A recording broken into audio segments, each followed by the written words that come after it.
স্বরাষ্ট্রমন্ত্রী সালাউদ্দিন আহমদের সঙ্গে আজ সচিবালয়ে জাতিসংঘ উন্নয়ন কর্মসূচি ইউএনডিপি এর আবাসিক প্রতিনিধি স্টিফেন রড্রিগেজ সৌজন্য সাক্ষাৎ করেন।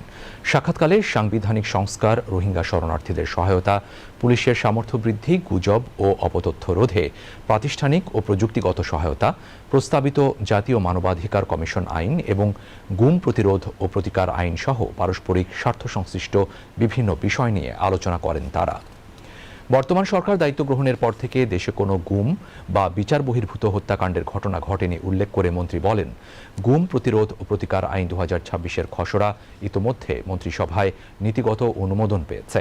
তিনি প্রস্তাবিত মানবাধিকার কমিশন আইন প্রসঙ্গে বলেন, জাতীয় মানবাধিকার কমিশন আইন ২০২৬-এর খসড়া মন্ত্রিসভায় চূড়ান্ত অনুমোদন পেয়েছে এবং জাতীয় সংসদের আগামী অধিবেশনে এটি পাশ হবে বলে আশাবাদ ব্যক্ত করেন। বৈঠকে ইউএনডিপির আবাসিক প্রতিনিধি বর্তমান সরকারের লক্ষ্য, অগ্রাধিকার ও কর্মপরিকল্পনা বাস্তবায়নে সহযোগিতা করার অভিপ্রায় ব্যক্ত করেন।